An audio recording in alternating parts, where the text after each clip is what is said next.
3 মাস 18 দিন হলো বিয়ে হয়েছে আমার। আমার স্বামী পণ্য আসক্ত। সে খারাপ ভিডিও দেখে আর আমার সাথে প্র্যাকটিক্যালি সেগুলোই করতে চায় জোর করে। আমাকেও সেই খারাপ ভিডিওগুলো দেখাতে চায়। এভাবে ওভাবে সেভাবে নানান রকমভাবে সহবাস করে কষ্ট দেয়। পায়ুপথে সহবাস করতে চায়, তার পেনিস আমাকে মুখে নিতে বলে। না করতে চাইলে বলে পৃথিবীর সব মেয়ে এভাবেই করে, যত সমস্যা তোমার শুধু। অন্য মেয়েরা কাজ না জানলেও সেক্সের ব্যাপারে সব জানে, আর তুমি কিছুই জানো না। আসলে তুমি জানো, বিয়ের আগে তুমি অনেক কিছু করছো, যার কারণে তোমার আর এখন ইচ্ছা নাই।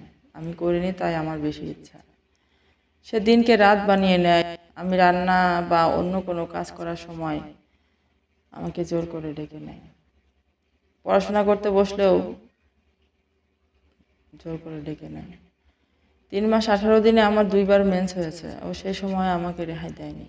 প্রত্যেক মেয়ে বিয়ের পর শ্বশুর বাড়িতে 7 দিন থাকার পর বাপের বাড়িতে থাকার সুযোগ পায়। ও আমাকে একদিনও একা থাকতে দেয়নি। ঢাকায় চাকরি করতো, সেটা ছেড়ে দিয়ে বাড়িতেই বেশি থাকে। বাবার দোকান আছে, বসে মাঝে মাঝে একটু। আমি যদি না করি তাহলে চিল্লাচিল্লি করে। আপনি বলেন তো, এসব ব্যাপারে কে কি কখনো চিল্লাচিল্লি করে বা করা উচিত? লজ্জায় কাউকে বলতে পারিনি। ওর আচরণে আমি খুব কষ্ট পেয়েছি, আশাহত হয়েছি। যে স্বপ্ন, যে আশা ছিল, সব ভেঙে চুরমার হয়ে গেছে। ওর বোনের বাড়ি বেড়াতে গিয়েছিলাম বিয়ের 2 মাস পর। ওর বোনেরা ওর বড়। একজন ব্যাংকে চাকরি করে, অন্যজন কলেজের প্রফেসর। ওনাদের বললাম অনেক ভেবেচিন্তে লজ্জা ত্যাগ করে। ওনারা বললেন সব ছেলেরাই দেখে, আর সব ছেলেই বিয়ের প্রথম প্রথম দিনকে রাত বানায়, পিরিয়ডও মানে না। ওনাদের স্বামীরাও নাকি এমন করছে। বললো তুমি বউ, তুমি ঠিক করবা, তোমার দায়িত্ব, আর তোমাকে এই জন্য নিয়ে আসা হয়েছে। তুমিও সব চাহিদা পূরণ করবে, আর এসব কথা কাউকে বলবা না কখনো। ওনাদের কথা শুনে আমি খুবই নিরাশ হই। ওনারা তো মেয়ে মানুষ, ইচ্ছার বাইরে বা অতিরিক্ত সেক্স, এটা যে কত যন্ত্রণা ওনারা কি বোঝে না। এভাবে চললো আরেক মাস। আমার এক্সামের সময় হলো। এক্সামের আগের রাত্রে আমি পড়াশোনা করছি। আমাকে কাছে ডাকলো। আমি বললাম কালকে এক্সাম, আজ আমি কোনো কিছু করতে পারবো না। ও তবুও মানলো না আমার কথা, চিল্লাচিল্লি শুরু করলো অনেক। আরেকটা বিয়ে করব, কোনো শান্তি পাচ্ছি না। বউ মানে যখন তখন যা ইচ্ছা তাই করব, তা হচ্ছে না। আমার মনের মতো চলছে না, নিজের মনের মতো চলছে। দরকার নাই, আমি রান্না করা কাপড় ধোয়ার জন্য বিয়ে করিনি, ওসব আমি পারি। এই ধরনের 100 কথা, জোরে জোরে চিল্লাচিল্লি।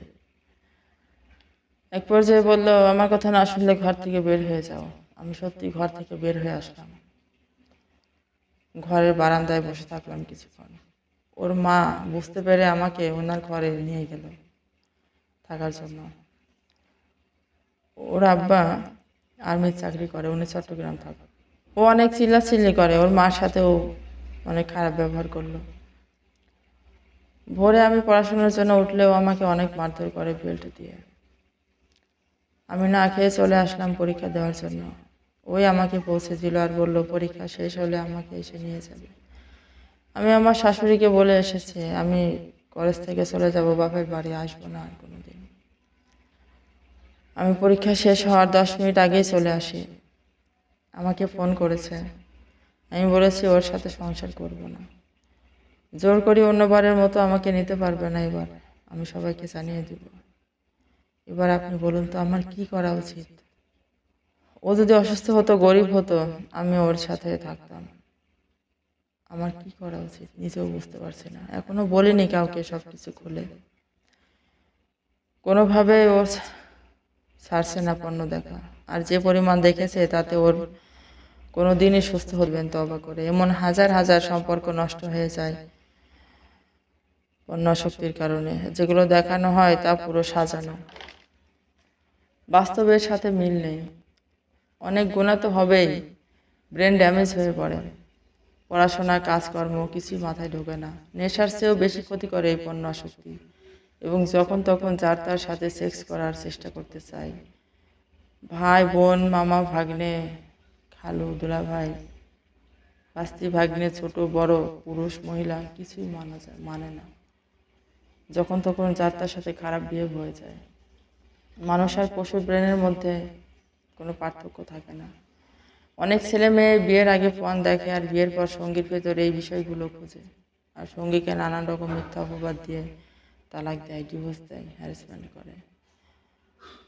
তারা ভাবে অন্যজনেরা মনে হয় পণ্যের নায়ক নায়িকার মতো হবে, কিন্তু কেউ নেই এমন, কেউ হয় না। আর ইসলামের নিয়ম ছাড়া কোনোভাবেই সেক্স করবেন না। সঙ্গীর সুস্থতা অসুস্থতার কথা চিন্তা করবেন। জীবন শুধু যৌনতার জন্য নয়, সব ব্যাপারে ধৈর্য ধরবেন। ছোট ছোট ব্যাপারে খারাপ আচরণ করবেন না, আর বিশেষ ক্ষেত্রে বীর্য আটকে রাখার প্র্যাকটিস করবেন। সঙ্গীকে কষ্ট দিয়ে করবেন না কখনো, সঙ্গীর মনে ঘৃণার সৃষ্টি হয়।